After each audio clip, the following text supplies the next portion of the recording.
hijo me gritaba mi nombre cuando cerré la puerta y giré el cerrojo. Y 32 personas se pararon en mi porche viéndome hacerlo. «¡Mamá!». «Abre la puerta», ladró Matías. Su voz traía ese filo tan conocido, el que daba por hecho que todo espacio y toda decisión se doblaría ante él. «Reservamos toda la semana. Deja de jugar». Detrás de él, la voz de Belén subió afilada como un cuchillo. «Está actuando como loca. Matías, solo dile que abra». Alguien en el grupo murmuró de acuerdo. De esa manera que crece cuando la gente cree que merece algo por derecho. Mantuve la mano en el picaporte por dentro, calmando mi respiración. Tengo 67 años y me llamo Renata Cordero. He pasado la mayor parte de mi vida calmando las tormentas que mi hijo armaba. Hoy, dejé que la tormenta azotara el porche en vez de mi pecho. Mamá gritó de nuevo, golpeando una vez. Ya les dijimos a todos. Vinieron manejando horas para llegar aquí. Podía oír a los niños susurrando, a los adultos refunfuñando, bolsas cayendo con golpes impacientes, pero no respondí. Solo presioné el pulgar contra el metal fresco y dejé que el cerrojo se asentara con un clic suave y definitivo. El grupo se quedó en silencio con ese sonido. Una mujer que se había casado con la familia sacudió la cabeza y dijo: «Increíble, como si la casa fuera suya». Alguien más murmuró: «No puede hacer esto». Ninguno de ellos había agarrado un pincel aquí. Ninguno había fregado estos pisos. Ninguno había pagado las cuentas que mantenían las luces prendidas. Sin embargo, todos miraban mi puerta como si les debiera algo. Fue entonces cuando la patrulla del comisario llegó por el camino de grava. El motor se apagó y los murmullos se volvieron a tensión repentina. El comisario Claudio Gutiérrez bajó, ajustando su cinturón con un movimiento lento y practicado. Había estado en Amecameca lo suficiente para conocer cada pleito familiar. Pero hasta él se detuvo al ver a 3 docenas de personas atascando mi porche como una congregación inquieta. «Buenas tardes», dijo, recorriendo con la mirada al grupo. «Recibí una llamada». Belén se acercó deprisa. «Comisario, gracias a Dios. Nos cerró la puerta. Tenemos reservación. Toda la familia se supone que se quede aquí toda la semana. Está confundida o algo». El comisario Gutiérrez no reaccionó. Solo tocó una vez, firme pero respetuoso. «Señora Cordero, soy Claudio. ¿Me abre un momento?». Abrí la puerta a una rendija. «Estoy bien, comisario». «¿Tiene sus escrituras a la mano?», preguntó en voz baja. Deslicé la carpeta por la abertura. La abrió ahí mismo en mi porche, revisando las páginas mientras Matías se quedaba tieso como un poste, la mandíbula apretándose cada vez que el comisario pasaba otra hoja. Después de un rato, el comisario Gutiérrez cerró la carpeta y miró al grupo. «Aquí está la situación», dijo claro. «Ella es la dueña. Ella decide quién entra. Esta casa no está rentada, no es compartida, y tiene derecho a negar el acceso a cualquiera». Un murmullo recorrió al grupo: confusión, incredulidad, vergüenza. Belén susurró: «No puede ser en serio». Matías miró al comisario como si lo hubiera traicionado personalmente. Pero Claudio solo me devolvió la carpeta por la abertura estrecha. «Avíseme si necesita algo más, señora Cordero». Asentí, cerrando la puerta con suavidad, sin azotar, sin florituras, solo el final quieto de un capítulo que ya llevaba mucho tiempo pendiente.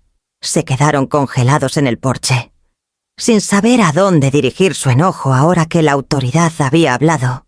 Y parada detrás de esa puerta, sentí que algo dentro de mí se asentaba por primera vez en años, para entender cómo llegamos a ese momento. Mi familia afuera, la ley a mi lado, y el cerrojo decidiendo por mí. Necesitas saber lo que pasó mucho antes de ese toque. Cuando el comisario Gutiérrez se fue, y las voces en mi porche se volvieron un zumbido confuso. Apoyé la frente contra la madera fresca de la puerta y dejé que mi mente retrocediera. No avanzara. No me convertí en esta mujer de la noche a la mañana. Me entrenaron para serla. Cuando tenía 8 años, mis hermanos jugaban en el patio mientras yo me paraba en una silla junto al fregadero, lavando platos que eran demasiado grandes para mis manos. Mi mamá volteaba por encima del hombro y decía: «Buena chica, Renata, ¿eres tan ayudadora?». Luego gritaba por la ventana: «Muchachos, no arruinen sus pantalones en ese lodo. No podemos estar comprando nuevos todo el tiempo». Mi papá llegaba a casa del aserradero y dejaba sus botas en el pasillo. Los chicos lo rodeaban con cuentos de la escuela, amigos y juegos. Yo me quedaba rondando por la puerta de la cocina, sosteniendo un trapo de secar. Me sonreía y preguntaba solo una cosa: ¿la cena lista? Esa era la forma del cariño en nuestra casa. Los ruidosos se llevaban la atención. La callada se llevaba las tareas. Cuando tenía 16, mi mamá se enfermó por primera vez. Me perdí un baile que había soñado por semanas porque necesitaba que alguien se quedara en casa vigilando su respiración. Mi hermano mayor, Jonás, me dio una palmada en el hombro y dijo: «Tú eres la fuerte, tú puedes con eso».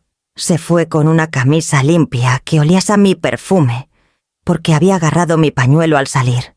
Mi hermano menor, Tomás, se recargó en el marco de la puerta y dijo: «La próxima vez vas tú». Como si fuera una promesa que él podía cumplir. La próxima vez nunca llegó. Aprendí joven que la forma más fácil de evitar que una casa se rompiera era tragarme mis propias grietas. Si había una elección entre lo que yo quería y lo que alguien más necesitaba, mi deseo se evaporaba primero. Con el tiempo, dejas de nombrar tus antojos en voz alta. Luego dejas de nombrarlos hasta en tu cabeza. Cuando nació Matías, pensé que quizás lo haría diferente. Recuerdo sosteniéndolo bajo esa luz cruda del hospital, su puñito apretado tan fuerte alrededor de mi dedo que mi uña se clavaba en mi propia piel. Mi esposo, Jaime, rió bajito. «Tiene tu agarre. Fuerte». La enfermera me sonrió. «Primer varón», dijo, «te vas a mantener ocupada». Tenía razón. Para cuando tenía 5, Matías había aprendido que llorar me traía más rápido que nada. Jaime suspiraba y decía: «Solo necesita ir a su mamá», como si eso explicara todo. Una vez que intenté dejar que Matías se volviera a dormir solo, Jaime se paró en el pasillo y preguntó: «¿No lo oyes?» «Lo oigo», dije. «Entonces ve», contestó, como si la decisión se hubiera tomado antes de que yo abriera la boca. Fui cuando Matías tenía 10. Perdió su chamarra 3 veces en un invierno. Yo le compraba otra en silencio mientras Jaime le daba sermones sobre responsabilidad. En la tienda, la cajera bromeaba: «Tu chamaco debe estar bien ocupado para estar perdiendo estas». Sonreí como si fuera chistoso y no dije que yo sabía exactamente dónde se habían quedado las chamarras, porque había ido a recuperarlas cada vez antes de que la lluvia las empapara. Recogía detrás de él, lo cubría, suavizaba las aristas de cada consecuencia hasta que apenas las sentía. No importaba si estaba cansada después de un turno completo en la biblioteca.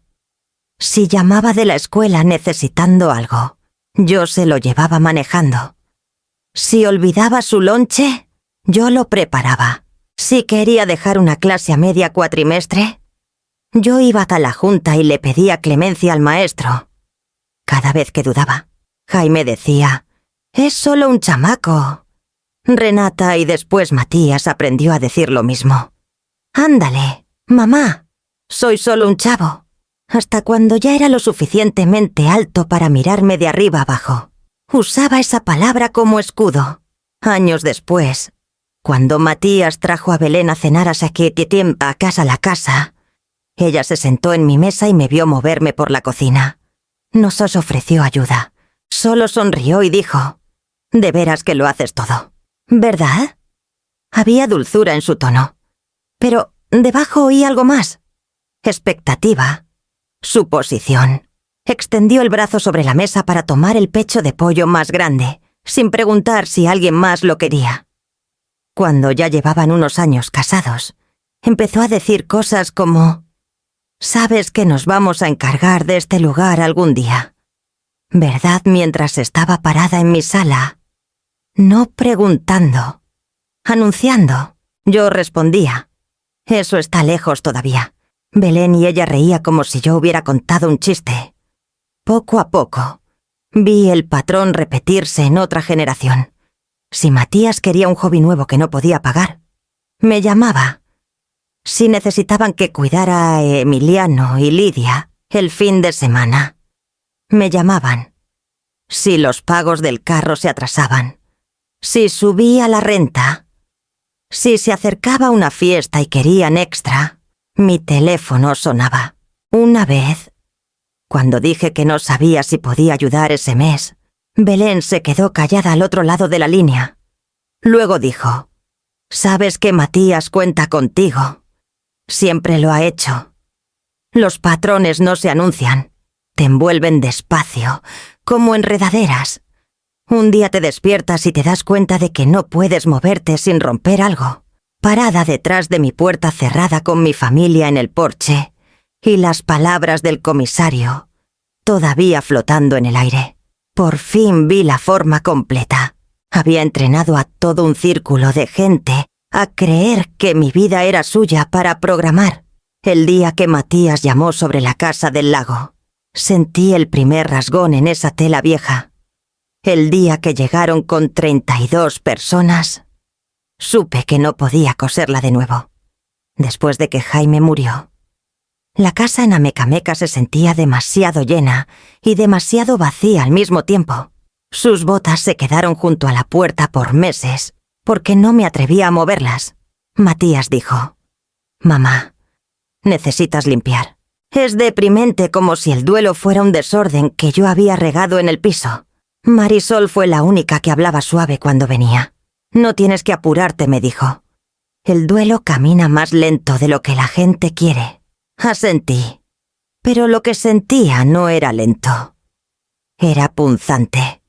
Me apretaba de noche cuando el silencio se ponía duro, y cada recuerdo resonaba por las habitaciones. Intenté unirme de nuevo a clubs de lectura, ayudar más en la biblioteca, llenar las horas para que pesaran menos. Nada funcionó. Una tarde, después de firmar los últimos papeles de la herencia, manejé sin rumbo. Mis manos de alguna forma me llevaron al este, hacia las colinas donde Jaime solía pescar.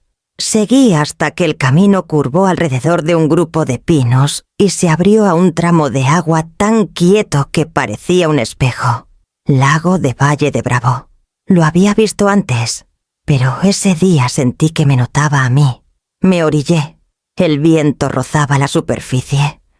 Apenas haciendo ondas, un hombre descargando un bote pequeño de pesca me miró y dijo: «Hoy está tranquilo aquí arriba. Buen lugar para respirar hondo». Me quedé ahí más tiempo del que planeé. Por primera vez desde que Jaime murió, mi pecho se aflojó lo suficiente para tomar una respiración completa. 2 semanas después, vi el anuncio: una cabaña de cedro en forma de A, cerca de la orilla. Más pequeña de lo que sugerían las fotos, con el techo un poco inclinado como si estuviera cansado. El precio era ridículamente bajo para lo que era. Y Marisol dijo: «Si no la compras, alguien más la agarra antes del atardecer». La visité sola. La agente inmobiliaria recitaba detalles: actualizaciones eléctricas, costos de techado, preguntas de aislamiento, pero apenas la oí. Toqué el barandal del altillo, áspero por años de clima, y susurré: «Podría vivir aquí». Sentí que la casa entendía lo que decía. Cuando le conté a Matías, dijo: «¿Una cabaña? Allá lejos nunca la vas a usar». Belén agregó: va a necesitar mantenimiento constante. Tal vez déjanos verla también, para saber si es práctica. No los invité. No mandé fotos. Cerré el trato en silencio con el dinero que Jaime dejó. Dinero que una vez dijo era para cualquier sueño que encuentres después de mí. Después de firmar los papeles, solo se lo conté a Marisol. Me abrazó tan fuerte que tuve que reír. Ya era hora de que construyas algo solo para ti. Dijo: renovar la cabaña tomó meses de fines de semana pintando los gabinetes de un azul profundo, lijando los barandales hasta que quedaran suaves, arreglando la puerta mosquitera que azotaba demasiado fuerte. Un contratista llamado Pedro vino una vez a ayudar con la chimenea y dijo: eres más dura de lo que pareces, señora Cordero. Le dije que había estado arreglando cosas toda mi vida. Esta era la primera vez que las reparaciones eran para mí. La casa del lago no juzgaba mi silencio, no interrumpía mis pensamientos. No pedía nada excepto el cuidado que le daba con gusto. Cada vez que manejaba por el camino de grava, sentía que algo en mí se asentaba, como si regresaras a un lugar que había estado esperando. Solo Marisol sabía por qué mantenía la cabaña en secreto. Toman lo que no guardas, me advirtió. Protege esta Le prometí que lo haría. Pero la paz, una vez encontrada, tiene forma de atraer atención de gente que nunca notó tu dolor. El lago había estado calmado esa mañana. Lo recuerdo porque estaba parada en el muelle cuando sonó mi teléfono. Y por un breve momento, pensé en dejarlo ir al buzón. La paz te hace codicioso. Quieres aferrarte un poquito más cada vez. Pero contesté. Matías no se molestó en saludar. Reservamos toda la semana de las vacaciones de verano en tu casa del lago. Habló rápido, como alguien confirmando una reserva con una recepcionista, no hablando con su mamá. No hubo pausa.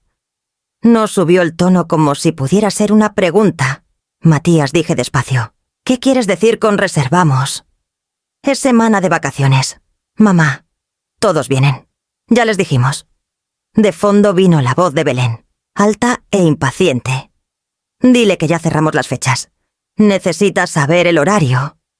Mis dedos se apretaron alrededor del teléfono. ¿Cuándo planeaban preguntarme? Por un momento, solo oí el viento en la línea. Luego Matías dijo: Mamá, es familia. No necesitas que preguntemos. Apenas usas el lugar. Ese no es el punto. Contesté: esta es mi casa. Matías suspiró, fuerte y frustrado. No podemos hacer esto dramático. La gente cuenta con nosotros. Sacaron tiempo del trabajo. Arreglaron raídes. ¿Quieres que llame a todos y diga que mi mamá cambió de idea? La forma en que lo dijo. Mi mamá cambió de idea. Me dijo que ya me había pintado como la difícil. No estaba al tanto de que se estaban haciendo planes. Dije: ahora lo está, replicó. La llamada terminó antes de que pudiera formar otra frase. Miré al lago, el agua quieta como piedra. El silencio que había construido de pronto se sentía frágil, como una cosa más que podían pisar sin notar el crujido. Unos minutos después, llegó otro mensaje, sin saludo, sin disculpa. 32 personas vienen. Lo leí 2 veces. Luego puse el teléfono en la encimera dentro de la cabaña. Mis manos temblaban, no de miedo, sino de darme cuenta de cuánto tiempo había dejado que este patrón siguiera. Ellos decidían, ellos informaban. Yo ajustaba. Un toque sonó en el porche trasero. Cuando abrí la puerta, era Pedro, el contratista que había ayudado con mi chimenea meses antes. Traía una bolsita de clavos que había prometido traer. Se ve pálida. Señora Cordero, dijo. ¿Todo bien? Solo cosas de familia, murmuré. Rió bajito. Palabras peligrosas. Dudé antes de preguntar, Pedro. ¿Cuándo viniste a Shekun a arreglar la chimenea la primavera pasada? ¿Viste a mi hijo por aquí? Se rascó la barba. Sí. Dijo que estaba haciendo un fin de cuates. Pensé que usted sabía. Mi garganta se apretó. ¿Tenía llave? Abrió la puerta principal. La usó como si lo hubiera hecho antes. No me había pedido esa llave nunca. La cara de Pedro cambió, entendiendo algo en lo que no quería meterse. Perdón, señora Cordero. Pensé que estaba todo arreglado. No lo estaba, dije. Cuando Pedro se fue, me quedé en la sala un buen rato, dejando que sus palabras se asentaran junto a los mensajes que acababa de recibir. La forma de la verdad no era sutil. Matías no solo había asumido propiedad, había actuado en ella. Había traído gente aquí sin preguntar, usado mi espacio como si fuera suyo. Y ahora expandía esa reclamación a 32 parientes. Más tarde, esa tarde, Marisol llamó. Alegre al principio. Oí por ahí que tu familia planea un viajazo para las vacaciones. Lista para el relajo. No suavice nada. Me enteré esta mañana. Se quedó callada. ¿Te preguntaron? No. Exhaló, enojada por mí. Está cobrando también, ¿sabes? Norma mencionó que todos pusieron para un renta lacustre. Pensaron que tú eras la que cobraba. El cuarto se sintió más frío. Cobrando. Sí. Matías dijo que tú manejabas el presupuesto. La realization vino quieta pero con peso. Había tomado dinero. Había hecho promesas. Y ni una vez pensó en involucrarme. A la persona dueña de la casa. Me senté, agarrando el brazo de la silla. Cada memoria de sacrificio. Cada frontera tragada. Cada vez que dije sí, cuando quería decir, no todo se apretó, formando algo lo suficientemente afilado para sacar sangre. Pensé que el lago me pertenecía, pero mi hijo había decidido lo contrario mucho antes de decírmelo. La mañana después de que Pedro me contara del fin de cuates, manejé de regreso a Amecameca con la llave vieja de la cabaña en la palma. La volteaba una y otra vez. El metal cálido por mi piel. Se la había dado a Matías una vez, años atrás, cuando Jaime aún vivía. Era para emergencias. Solo emergencias. Cuando llegué a casa, fui directo al cajón de la cocina donde guardaba la de repuesto. El cajón se abrió con el traqueteo familiar de cubiertos y recibos viejos. El espacio donde pertenecía la llave de repuesto estaba vacío. Revisé de nuevo, más despacio. Nada, por un momento. Me recargué con ambas manos en la encimera.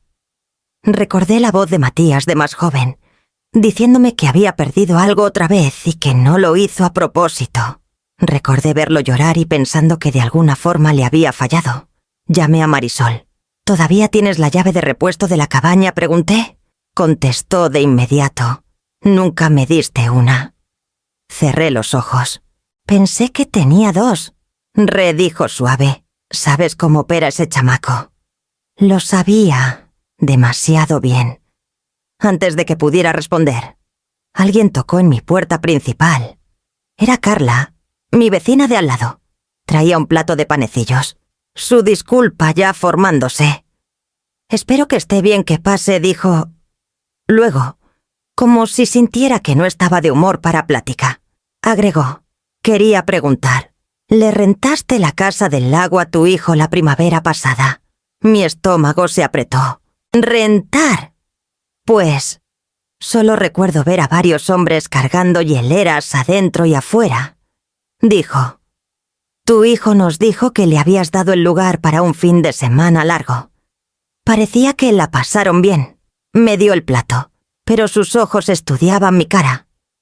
Nunca dije que podía hacer eso. Contesté. Su expresión cambió con simpatía callada. Lo imaginé. Cuando se fue, me quedé en el pasillo sosteniendo un plato de panecillos intactos. El peso de cada año que lo habían habilitado se asentó en mis hombros. No solo había tomado la llave, había tomado el derecho a decidir qué significaba esa llave. Agarré mi bolso. Tomé las llaves del carro y manejé directo de regreso al lago de Valle de Bravo. El camino se borraba por el parabrisas. Mis pensamientos más fuertes que el motor. Cada kilómetro hacía la decisión más clara. Si no hacía nada, este ciclo seguiría y hasta que no quedara nada en mi vida que fuera realmente mío. Para cuando la cabaña apareció a la vista, ya sabía qué necesitaba hacer. Bajé al porche y llamé al primer cerrajero listado en el pueblo. El hombre que llegó se presentó como Tito. Un tipo robusto con ojos calmados y voz quieta. Cargaba una caja de herramientas de metal que tintineaba con cada paso. ¿Quiere cambiar todas las cerraduras exteriores?, preguntó. Sí, dije. ¿Cada una? Asintió. Sin preguntas. ¿Alguna preferencia para el nuevo hardware? Quiero un teclado en la puerta principal. Dije, un código que solo yo sepa. Las cejas de Tito se alzaron un poco, pero no en juicio. Puedo hacerlo. Le doy 2 llaves físicas de respaldo. Mientras trabajaba, la cabaña se llenó de sonidos de metal girando. Bisagras levantándose, tornillos quitándose. Cada sonido se sentía como aire empujando por mis pulmones, limpiando algo viejo y pesado. Después de 1 hora, Tito entró. Todo listo. Señora Cordero, aquí están sus 2 llaves. Las puso en mi mano limpias, con bordes afilados, sin reclamar. Sin repuestos, pregunté. Ninguno hecho. Hizo una pausa. Si quiere copias, tiene que darme la orden directamente. Bien, dije. Señaló hacia la puerta. El código del teclado es suyo para poner. Recomiendo algo significativo solo para usted. Entré una secuencia que nunca había compartido con nadie.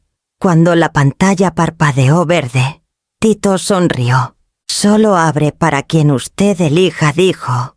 Cuando se fue, me quedé sola en el porche con las 2 llaves nuevas en el puño. La llave vieja se sentía más pesada en mi bolsillo, como un recordatorio de todos los años que había entregado acceso a gente que trataba mi vida como un recurso. Cerré la puerta detrás de mí y escuché el nuevo cerrojo deslizarse en su lugar. Era un sonido pequeño, pero se asentó en mí como una verdad que había evitado. Por primera vez en mucho tiempo, la casa me pertenecía por completo. Marisol apareció en mi puerta apenas 2 horas después de que regresé de la casa del lago. No tocó suave. Nunca lo hace. Empujó la puerta abierta tan pronto como quité el seguro y dijo: «Suenas como alguien que necesita guisado o tequila, y traje ambos». Intenté sonreír, pero mi cara se sentía tiesa. «Estoy bien», dije. Puso la bolsa en la encimera y se volvió hacia mí. «No lo estás. Así que dime qué hizo ese chamaco tuyo ahora». Me hundí en una silla. Tomó la llave. Marisol la copió. Trajo amigos allá sin preguntar. Y ahora planea traer 32 personas por una semana completa. Me miró, la mandíbula apretándose. ¿Y te dijo esto? ¿Cómo? Anunciándolo, dije, no preguntando. Marisol soltó un silbido bajo. «Renata, no te están visitando. Te están consumiendo». Las palabras me pegaron más fuerte de lo que esperaba. Tal vez porque eran ciertas. Tal vez porque alguien por fin las dijo en voz alta. Sacudí la cabeza. «Es mi hijo. Cree que la cabaña es parte de la familia». No dijo tajante. «Cree que tú eres parte del personal de servicio». Me encogí, mirando mis manos. Ha tenido tiempos duros últimamente. El trabajo, el dinero. Belén lo empuja. Marisol se inclinó hacia adelante. No me importa si está haciendo malabares con antorchas encendidas para vivir. Los tiempos duros no excusan tratar así su mamá como tapete. Intenté estabilizar mi voz. «No es tan simple». «Es exactamente tan simple», replicó. «Le enseñaste que tu tiempo, tu espacio y tu esfuerzo son gratis. Lo aprendió tan bien que dejó de checar si te quedaba algo». Su franqueza abrió algo en mí. Un rasgón largo e incómodo. Susurré. Me siento culpable. ¿Por qué preguntó? Por querer decir no. Marisol bufó. No estás pidiendo diamantes. Estás pidiendo guardar lo que construiste. Eso no es egoísta. Es sobrevivir. Me quedé callada. El peso de sus palabras presionando contra los años que había pasado tragándome para mantener la paz. Recordé a Matías de niño, llorando hasta que venía corriendo. Recordé a Jaime diciéndome que le facilitara las cosas. Recordé cada momento en que me hice a un lado, pensando que era amor. Tal vez lo había sido, pero en algún punto. El amor se volvió obligación, luego expectativa, y ahora derecho. Marisol extendió la mano sobre la mesa y tomó la mía. Óyeme, mereces una vida que te pertenezca. No una que sea desmenuzada por todos los que quieren un pedazo. Exhalé despacio. Cambié las cerraduras hoy. Instalé un teclado. No tiene llave ahora. Una sonrisa lenta se extendió por su cara. Bien. Tal vez ahora entienda que es un límite. No creo que lo tome bien, dije. No necesita tomarlo bien, replicó. Necesita tomarlo en serio. Miré las 2 llaves nuevas en la encimera. Limpias, intactas, esperando, por primera vez en mucho tiempo. Sentí algo cercano a la propiedad, no de la casa, sino de mí misma. Llegaron justo después del mediodía, mucho antes de que Matías se molestara en decirme que venían. Los oí antes de verlos, el rugido de varios motores, el crujido de llantas pesadas en la grava, el ruido creciente de voces que traían la confianza de gente esperando una fiesta, no un enfrentamiento.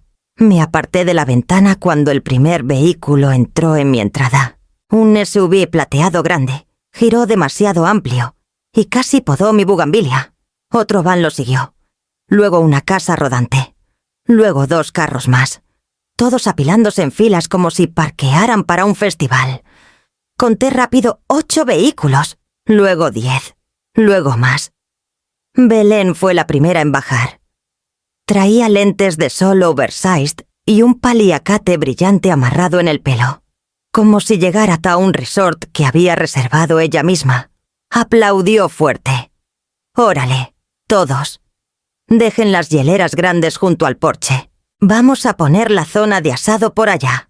Un hombre que apenas reconocía algún primo del lado de Belén gritó: ¿Dónde va la máquina de karaoke, máquina de karaoke? Detrás de él, 2 adolescentes arrastraban un bafle casi tan alto como ellos.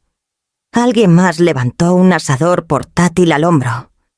Vi mesas plegables, contenedores de comida, cajas de bebidas y un montón de colchones inflables. No era solo un viaje. Era una ocupación. Matías bajó de la casa rodante al último, sosteniendo una hielera en una mano y saludando dramáticamente con la otra. Mamá, llegamos en buen tiempo. No abrí la puerta. Me quedé fuera de vista detrás de las cortinas, viendo su sonrisa desvanecerse cuando se dio cuenta de que la cabaña estaba oscura y callada. Gritó de nuevo, más fuerte: «Mamá, estamos aquí». Belén miró alrededor como esperando que saliera con una charola de aguas frescas. Seguro está preparando cosas adentro.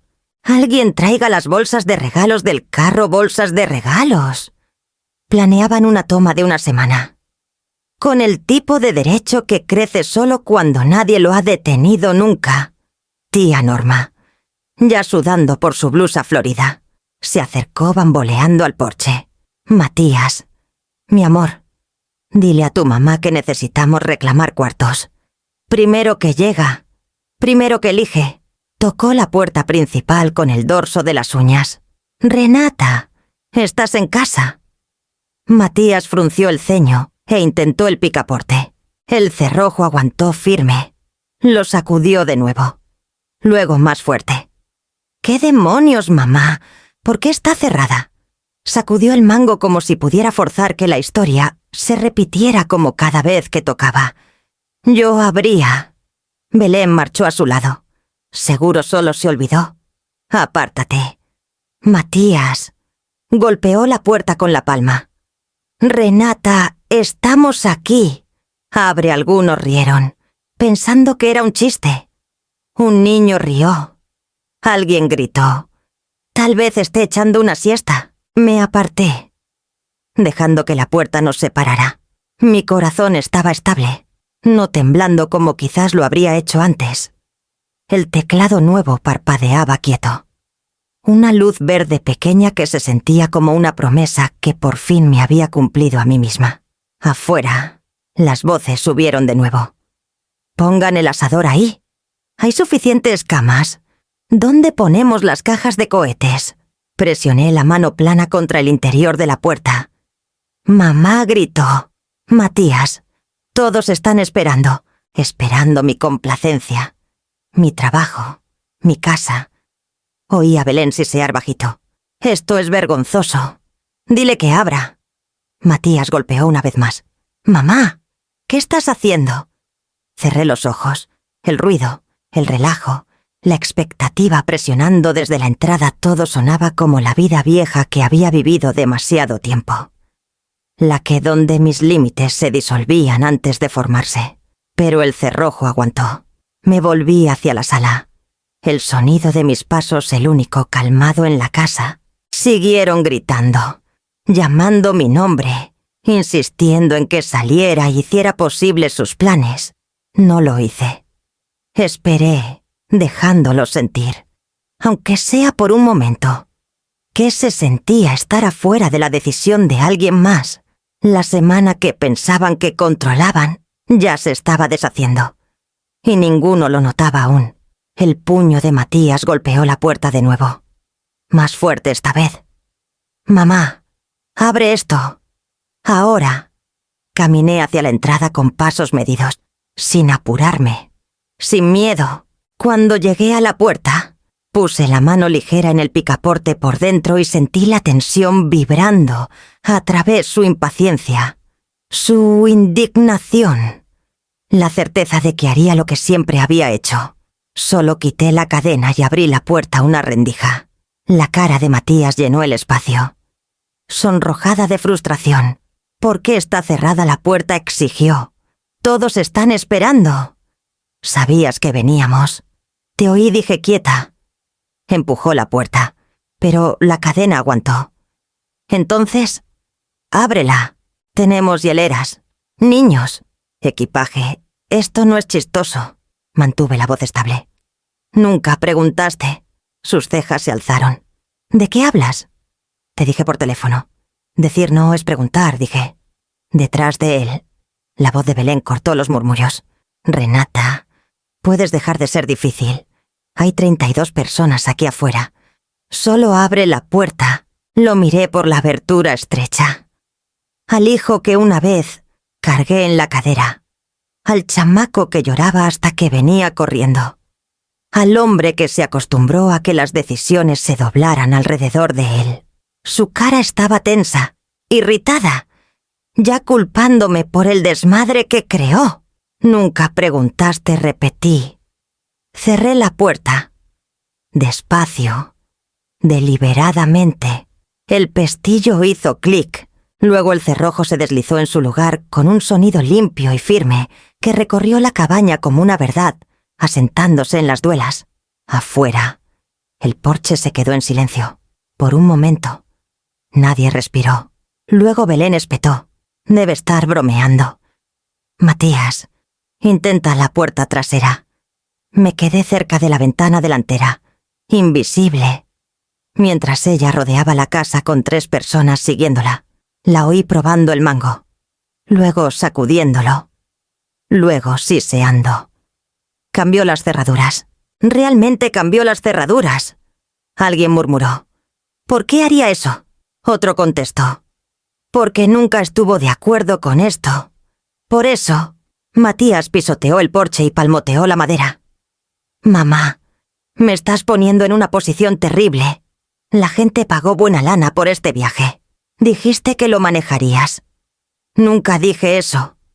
Contesté a través de la puerta, Tú lo dijiste por mí, gruñó fuerte. No puedes hacer esto. Es una vacación familiar. Todos cuentan contigo. No dije, cuentan contigo. Y tú contaste con que yo no me plantaría. Golpeó la puerta no lo suficientemente fuerte para dañarla, pero sí para mostrar que perdía la calma que usualmente usaba para manipular. Basta, mamá. Abre esta puerta. Me aparté, dejando que la madera y el cerrojo hablaran por mí. Aguantaron más fuerte que cualquier palabra que pudiera ofrecer. Belén reapareció en el porche. Todas las entradas están cerradas. El teclado en la principal. ¿Lo viste? Puso un código. Matías se volvió hacia ella. Deja de entrar en pánico. La va a abrir. Cambió todo. Matías espetó Belén. Lo cambió sin decírtelo. Se congeló. Y por primera vez desde que llegaron, vi la verdad amanecer en él. Por fin se dio cuenta de que no era un descuido o un malentendido. Era un límite. Bajó la voz, hablando entre dientes apretados. «Abre esta puerta. No hagas esto feo». Me alejé de la entrada. El murmullo de su confusión me siguió como una nube de tormenta desvaneciéndose.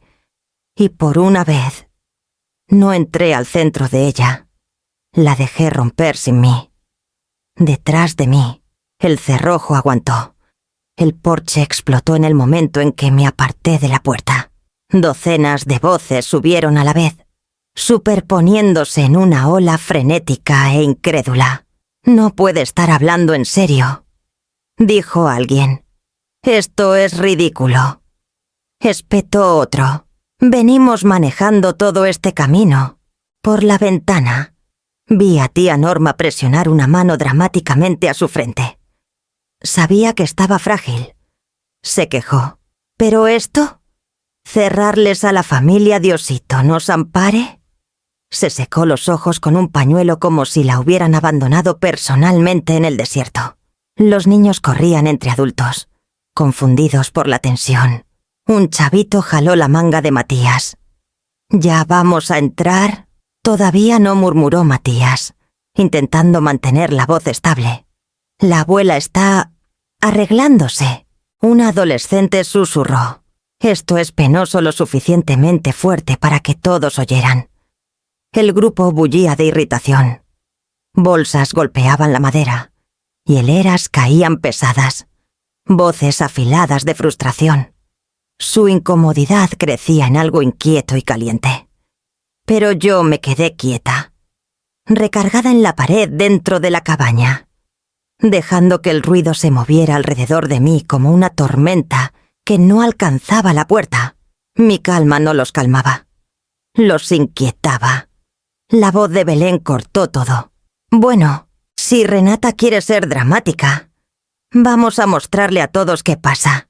Levantó su teléfono. Brazo extendido en el ángulo perfecto. Cara arreglada en simpatía practicada.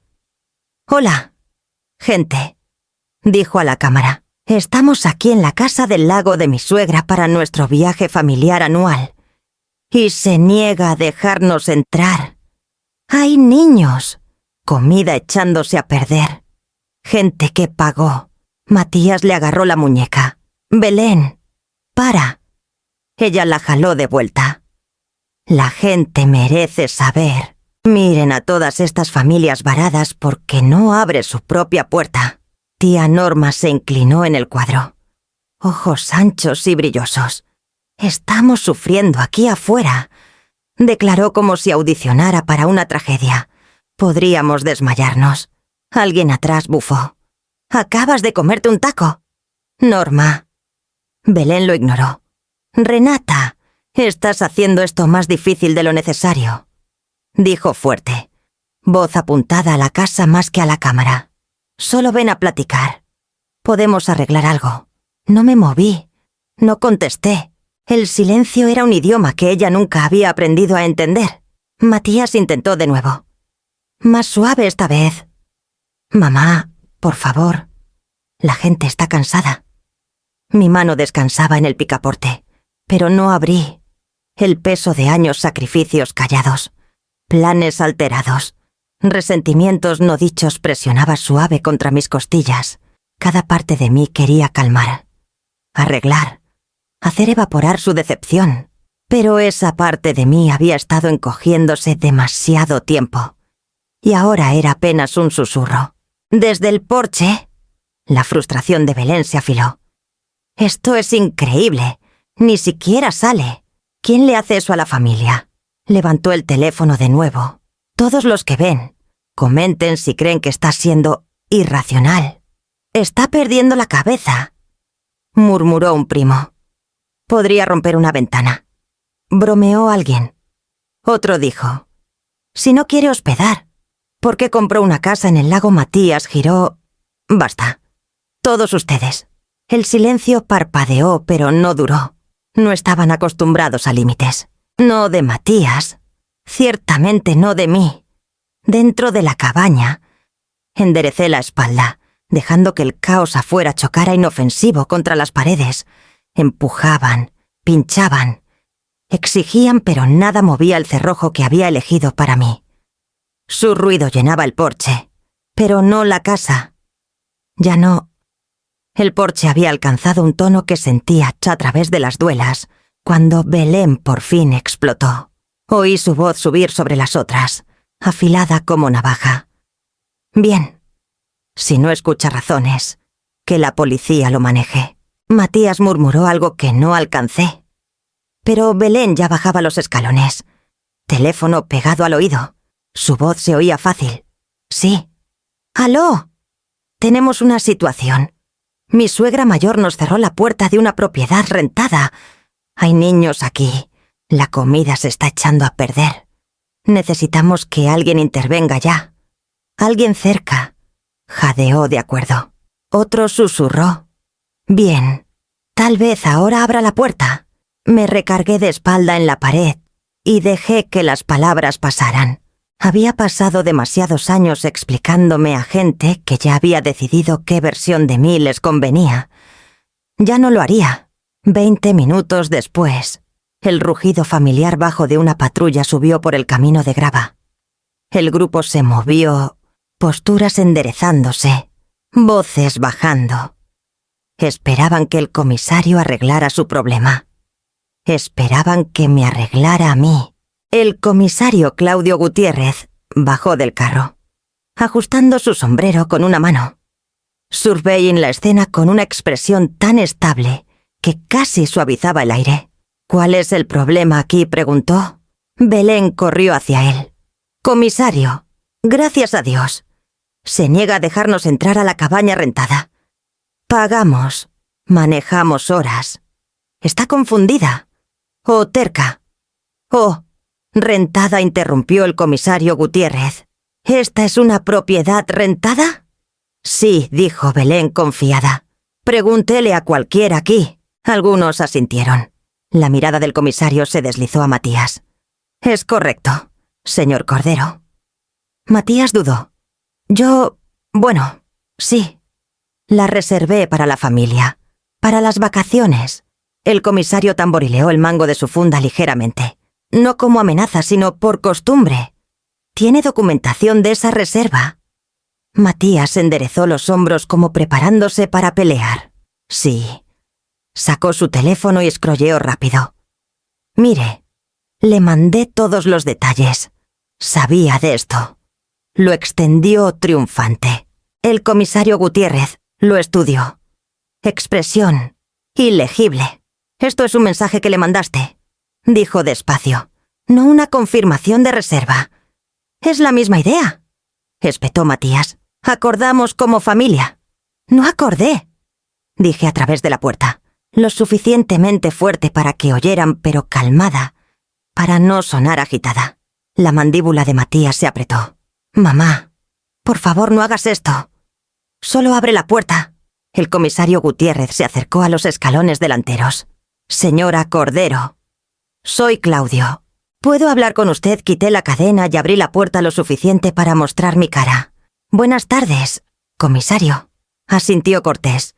«Dicen que esto es una propiedad rentada». «¿Es verdad?». No contesté. «Es mi casa personal». Matías alzó las manos. Mamá, ándale.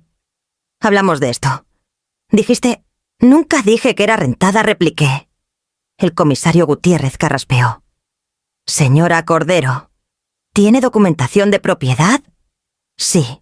Deslicé la carpeta por la abertura angosta. Mi mano no tembló. Se apartó para revisar los papeles, pasando las páginas con precisión lenta. El porche se había quedado tan callado que oía así a alguien respirando irregular. Después de unos momentos, regresó a los escalones delanteros y miró al grupo. Basado en estos documentos, dijo, alzando la carpeta un poco. La señora Cordero es la dueña legal de esta casa. No hay contrato de renta. No hay obligación de que conceda acceso a nadie. El silencio que siguió fue espeso, casi tangible. Alguien atrás susurró. Espera. Que tía Norma parpadeó rápido. Pero es familia. Eso no cambia los hechos, replicó el comisario Gutiérrez. No tienen derecho a entrar a esta propiedad sin permiso de la dueña. La cara de Matías se sonrojó rojo profundo. Comisario, no entiende. Hicimos planes.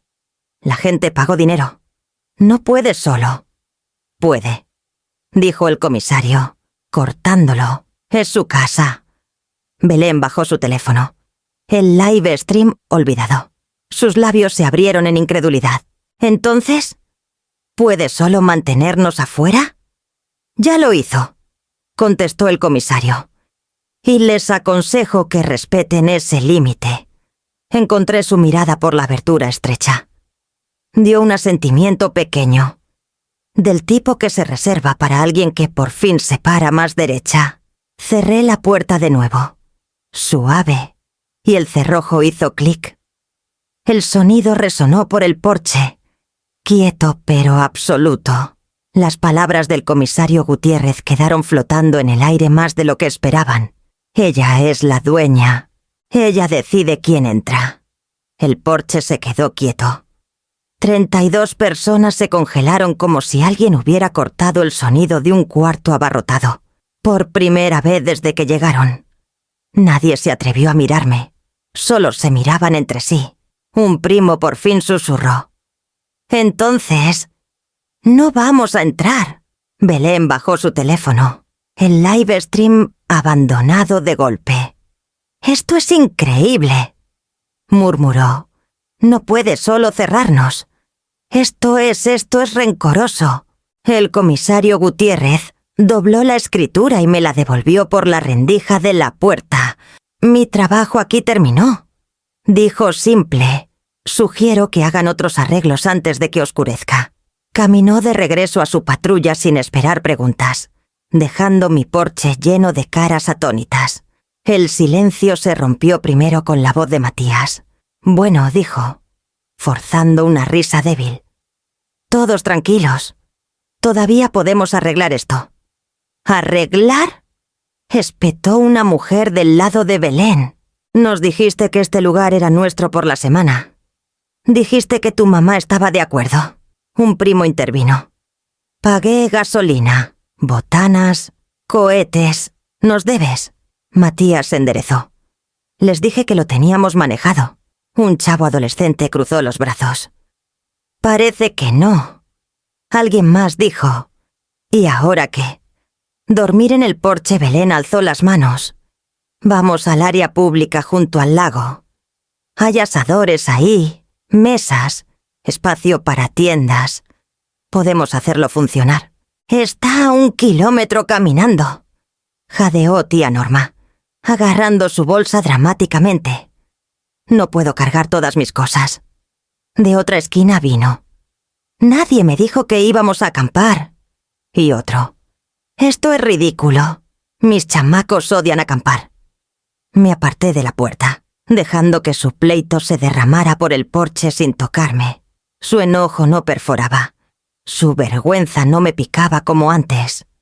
Esta era la consecuencia que se habían construido.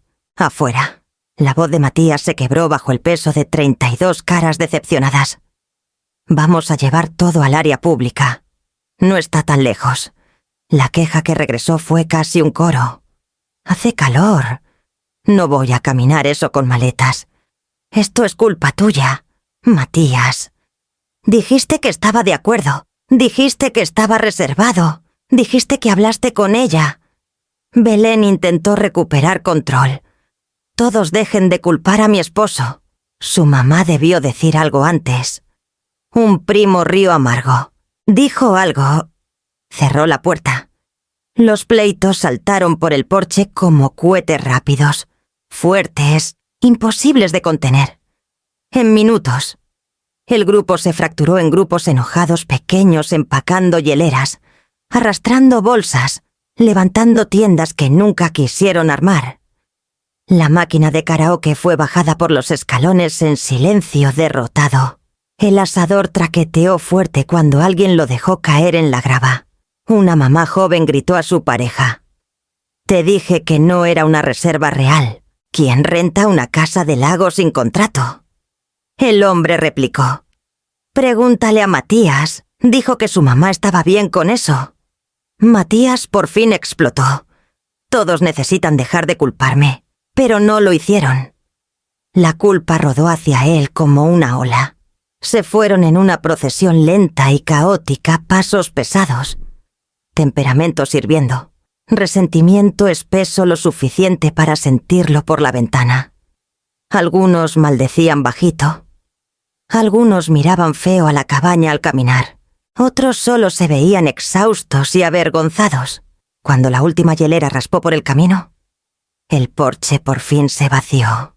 Sus voces flotaron por el lago al llegar al área pública, ya pleiteando, ya arrepintiéndose de cada plan hecho. Para el anochecer, gritos distantes flotaron de regreso a la cabaña. Olvidaron los cerillos. ¿Dónde está la lona? Esta tienda le faltan varillas. ¿Quién trajo solo una linterna? Los cohetes que planeaban se quedaron fritos en sus cajas, porque nadie pensó checar el viento. Los mosquitos rodeaban las mesas de picnic, zumbando enojados con el grupo. Niños lloraban, adultos espetaban. Alguien acusó a otro de arruinar las vacaciones. Oí el nombre de Matías al menos 6 veces.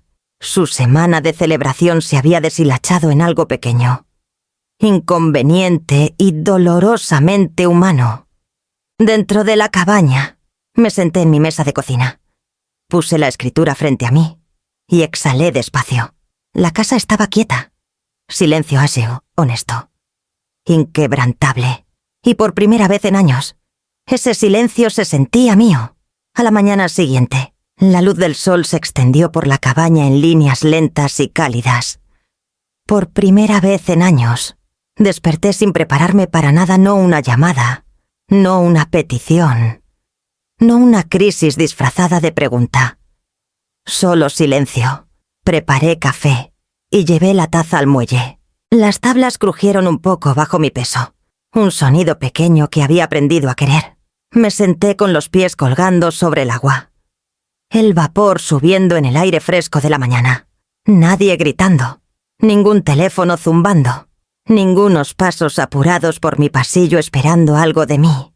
Solo el leve ondular del lago de Valle de Bravo. Y la certeza de que, por una vez, los planes de nadie más pesaban sobre mis hombros. Tomé un sorbo de café, dejando que el amargor se asentara en mi lengua. No me apuré, no chequeé la hora. No pensé en 32 personas discutiendo por varillas de tiendas a 1 kilómetro de distancia. Era asombroso cómo rápido la paz llenaba un espacio cuando la culpa dejaba de exigir un asiento en la mesa. Un motor pequeño sonó a lo lejos. Luego se desvaneció. Pájaros cantaban desde los pinos, en algún lugar al otro lado del lago. Alguien encendió un asador demasiado temprano. El aroma tenue flotando lo suficiente para recordarme veranos, mucho antes de que Matías convirtiera cada fiesta en algo que yo tenía que manejar. Respiré hondo, lento y sin prisa. Después de 1 hora, oí pasos en el camino. Solo una persona caminaba tan ligero. Marisol apareció por la curva trayendo una bolsa de papel. Traje pasteles, dijo. Imaginé que seguro olvidaste comer. Reí. No olvidé. Solo no tenía hambre todavía. Se bajó al muelle a mi lado con un gruñido suave. Mírate, sentada quieta, respirando, sin limpiar algo o arreglando el problema de alguien. Es como ver un milagro. No empieces, dije, dándole un codazo en el hombro. Abrió la bolsa y me dio un cuernito. Entonces, dijo entre mordidas, ¿cómo va el tratado de paz contigo misma? Sonreí. Se siente raro. Como si me estuviera saliendo con la mía en algo. Lo está, replicó. Te estás saliendo con vivir. Dejé que eso se asentara un momento. ¿Crees que estén bien? Marisol resopló. ¿Quién? El ejército enojado en el área pública. Ay, están bien. Miserables. Probablemente quemados por el sol. Seguro culpándose unos a otros por todo bajo el sol. Mi apuesta es que sobreviven. Oí gritos anoche, admití. ¿Eso fue? ¿O cohetes? ¿O tu hijo siendo regañado por sus suegros? Dijo Marisol.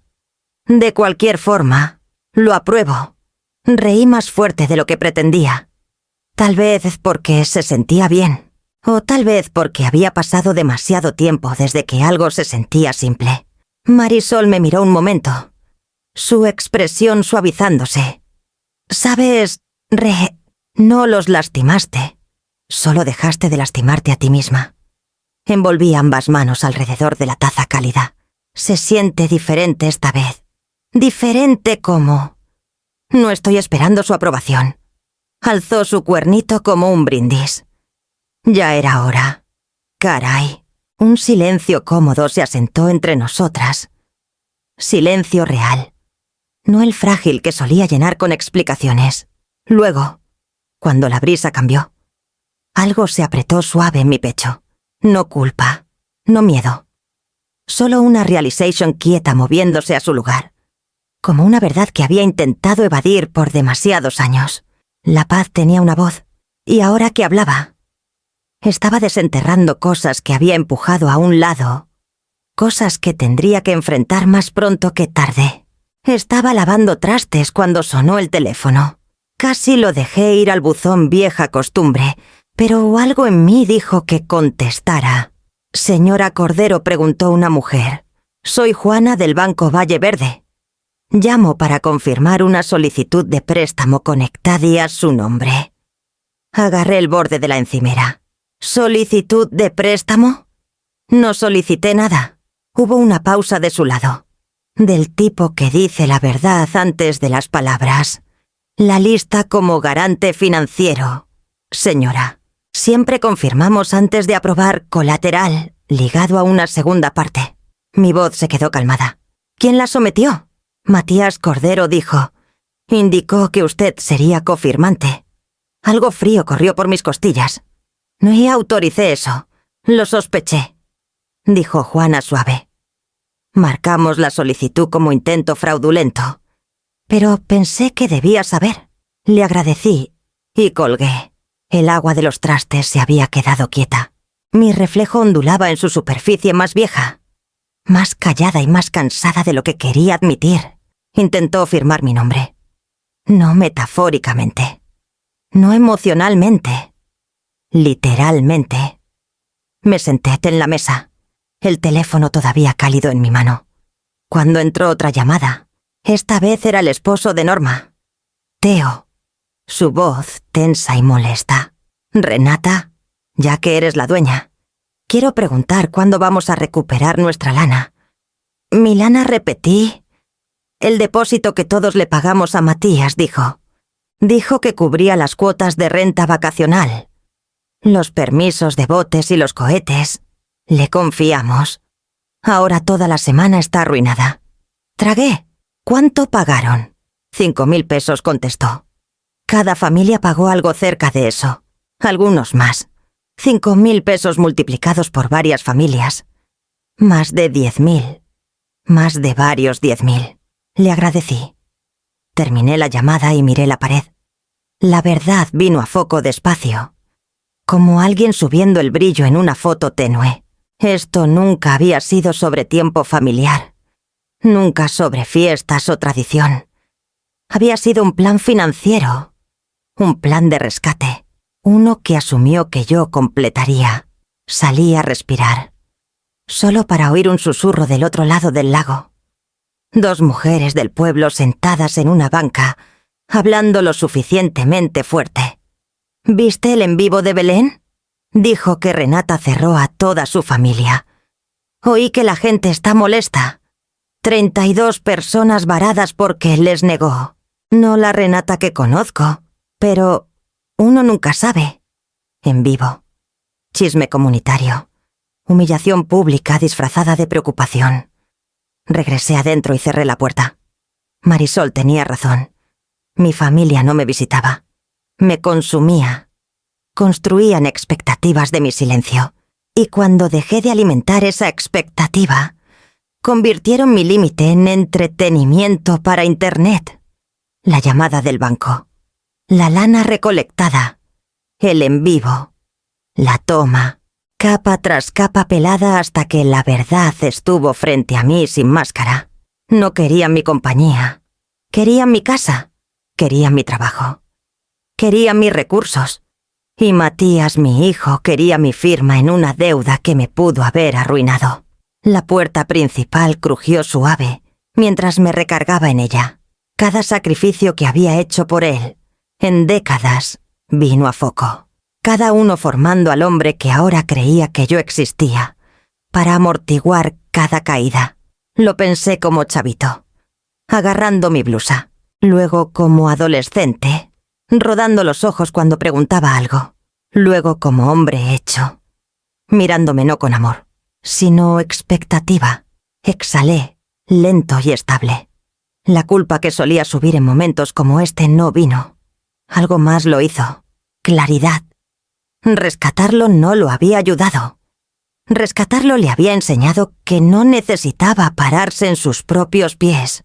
Rescatarlo había creado el mismo comportamiento que ahora rasgaba ambas vidas. Y ya estaba harta de enseñar esa lección.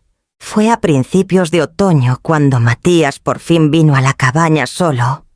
Sin Belén, sin niños, sin multitud. Solo él parado en mi porche con las manos metidas en los bolsillos de la chamarra, como un chamaco atrapado entre vergüenza y costumbre. Abrí la puerta a tira medias. Matías. Asintió una vez. ¿Podemos hablar? Su voz era más delgada de lo que recordaba. No exigente, no confiada, solo cansada. Me aparté lo suficiente para que entrara. Pero se quedó rondando cerca de la puerta como si no estuviera seguro de ser bienvenido. Nos sentamos en la mesa en silencio hasta que carraspeó. Sé que estás enojada, empezó. Y sé que la regué.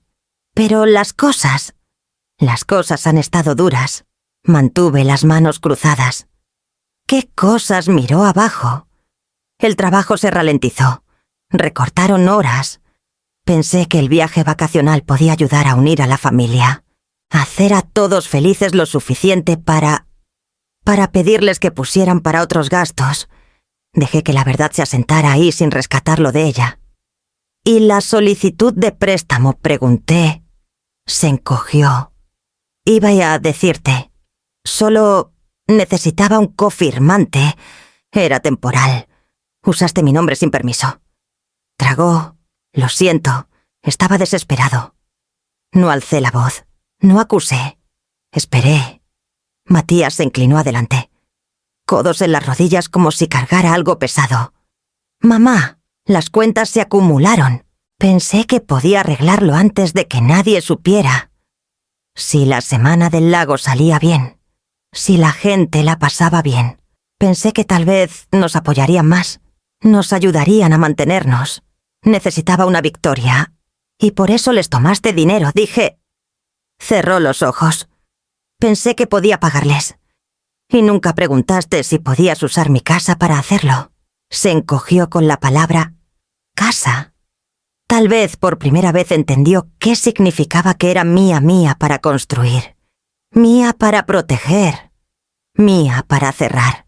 Hubo una pausa larga antes de que dijera quieto. No sabía qué más hacer. Así que vine aquí. Te estoy pidiendo Si puedes ayudarme a salir de esto. Ahí estaba, la razón real por la que vino. Alzó la mirada, buscando en mi cara la suavidad en la que siempre había confiado. Por favor, mamá. Me estoy ahogando. Te necesito. El viejo reflejo me jaló el instinto de alcanzar, arreglar, tapar el agujero antes de que el barco se hundiera. Pero la claridad había echado raíz en estos meses, y no vaciló. Matías, dije, solo vienes a casa cuando el pozo se seca. Sus ojos se llenaron de un tipo de pánico. Eso no es justo. Eres mi madre. Lo soy, dije. Pero no soy tu ruta de escape. Sacudió la cabeza despacio, como intentando cambiar la forma de las palabras. Entonces no me vas a ayudar. No voy a arreglar lo que rompiste. Contesté. Ya no. Empujó su silla de golpe, parándose demasiado rápido. No puedo creer que estés haciendo esto. Me quedé sentada. Pasé décadas creyendo que necesitabas salvación. Ese fue mi error. Me miró, atónito enojo mezclándose con algo como incredulidad. Entonces eso es todo. Por ahora, dije. Lo que hagas después depende de ti. Matías dio un paso hacia la puerta. Luego dudó solo por un segundo, pero cuando por fin salió, no miró atrás. Matías regresó 2 semanas después de nuestra última plática. Sin aviso, sin llamada, solo otro toque en la puerta de mi cabaña, más quieto esta vez, pero insistente. Cuando abrí, estaba en el escalón sosteniendo una carpeta gruesa. Su expresión era tensa, cuidadosa, como alguien ensayando un discurso. Mamá dijo, necesito que me escuches antes de que digas nada. Me aparté. Pasa. Caminó a la mesa y puso la carpeta con un golpe suave. Sus manos se quedaron en ella un momento demasiado largo antes de decir: este es el paquete de refinanciamiento. Si firmas como garante, puedo ser aprobado. Consolidará mis deudas, limpiará lo que le debo a la familia y nos pondrá de nuevo en camino. Nos pregunté. Parpadeó. A mí y Belén, a los chamacos, a todos nosotros. Entiendo. Tomó aire. Sé que las cosas han estado tensas, pero esto es algo con lo que realmente puedes ayudar. Una firma. Yo me encargo del resto. Me senté frente a él, viendo cómo empujaba el bolígrafo hacia mí como un gesto rutinario, algo que habíamos hecho incontables veces antes. No tenía idea de que el suelo debajo de él ya había cambiado. Antes de firmar nada, dije quieta: quiero mostrarte algo. Me levanté y saqué un sobre delgado del cajón junto a la chimenea. Lo puse junto a su carpeta, paralelo pero sin tocar por sus manos. ¿Qué es esto?, preguntó. Mis documentos de herencia actualizados. Sus ojos se entrecerraron. Confundido. ¿Documentos de herencia? ¿Por qué me muestras eso ahora? Solo necesito la firma del préstamo. Lee la primera página. Suspiró, impaciente, pero lo abrió. Sus ojos se movieron despacio por el papel. Luego se detuvieron. Luego se abrieron. Leyó la línea de nuevo. Y de nuevo. Mamá, mi nombre no está aquí. No dije. No está. Me miró tajante. Esto debe ser un borrador. Me quitaste por completo. Lo hice. Su voz se quebró. ¿Por qué? Porque dije, convertiste mi casa en tu ingreso. Usaste mi nombre en el banco. Recolectaste dinero de parientes por una propiedad que nunca fue tuya. Esperaste que yo arreglara las consecuencias. Esperaste que mi silencio cubriera tus elecciones. Sacudió la cabeza violentamente. Mamá, no puedes hacer esto. No puedes solo borrarme. ¿Tú te borraste?, repliqué. Cada vez que actuaste como si mi vida fuera un recurso. Cada vez que asumiste que diría sí. Cada vez que hiciste planes con mis cosas como si te pertenecieran. Soy tu hijo, susurró. Y sigo viva, dije. Mi herencia no es una disculpa por negarme a ser usada. Miró los documentos como si estuvieran escritos en un idioma que ya no reconocía. Entonces estás eligiendo castigarme.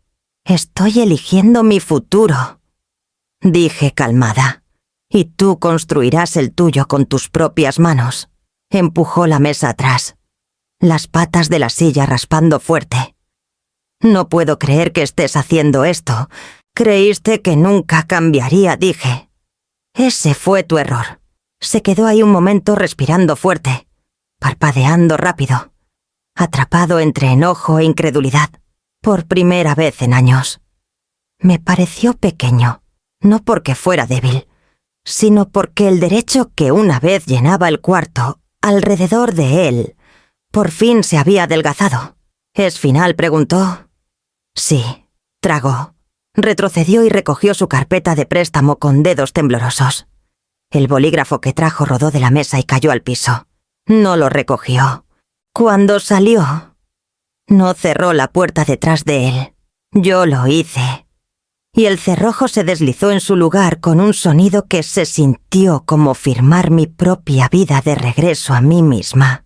La tarde se asentó sobre el lago de Valle de Bravo, en hebras delgadas de oro, extendiéndose por el agua como alguien poniendo una bendición quieta sobre la superficie.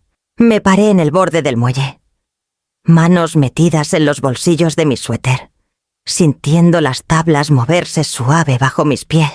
El aire tenía una suavidad ligero, fresco, cargando nada más que lo que yo traía conmigo. Por primera vez en mis 67 años. No temí la quietud. Había temido otras cosas, decepcionar gente. Ser necesitada muy poco. Ser necesitada demasiado. El momento en que alguien descubriera que valía solo lo que podía proveer. La soledad solía sentirse peligrosa, como un cuarto para el que no estaba hecha. Ahora se sentía honesta. Me senté en el muelle con las piernas colgando del borde. Ondas tocaban mis zapatos, pequeñas y estables. Vi el lago sostener el cielo sin exigir nada y a cambio. Sin expectativas, sin condiciones, sin voces alzadas en el porche esperando que abriera una puerta. Solo agua, solo aliento, solo una vida que por fin se sentía mía. Detrás de mí, las luces de la cabaña brillaban suave por las ventanas.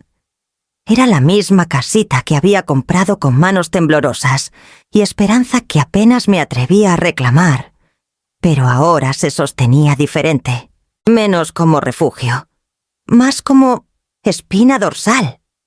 Oí pasos en el camino y giré lo suficiente para ver a Marisol caminando hacia mí, trayendo 2 tazas. «¿Te ves en paz?», dijo. «Lo estoy», contesté. Me dio una taza y se sentó a mi lado. «Han sido unos meses del demonio». «Lo han sido», acordé. «¿Lo extrañas?», preguntó suave. Consideré la pregunta, dejando que el vapor de la taza calentara mis dedos. Extraño a quien esperé que se convirtiera, pero no extraño la forma en que desaparecía para mantenerlo cómodo. Marisol asintió. «Hay una diferencia». Me recargué ligero el hombro contra el suyo. Solía pensar que estar sola significaba que había fallado de alguna forma. Y ahora preguntó. Ahora pienso que estar sola significa que por fin dejé de fallarme a mí misma. Soltó una risa suave. Has ganado esta paz 2 veces. Tal vez 3. Nos sentamos quietas, nuestros alientos alineándose con el movimiento del lago. A lo lejos, chispas tenues de cohetes de otoño temprano parpadearon sobre la línea de árboles, alguien celebrando algo pequeño y privado. El tipo de celebración que no requería multitud. Cuando el último brillo se desvaneció, Marisol se paró. «Te dejo tu momento», dijo, apretando mi hombro antes de regresar a la cabaña. Vi el lago un rato más. Luego me levanté despacio y caminé por el muelle hacia la casa. Mis pasos resonaron suave, un ritmo que ya no apuraba para igualar el paso de nadie más. En el umbral, me detuve. La puerta estaba abierta, luz cálida derramándose por el porche. Toqué el marco, respirando una vez, estable y plena. Luego cerré la puerta de la cabaña suave detrás de mí. El clic no era una advertencia. Era un comienzo. Si sentiste algo en este viaje, si alguna vez te has elegido a ti misma por primera vez en tu vida, dale like, deja un comentario y suscríbete para que nunca te pierdas la próxima historia.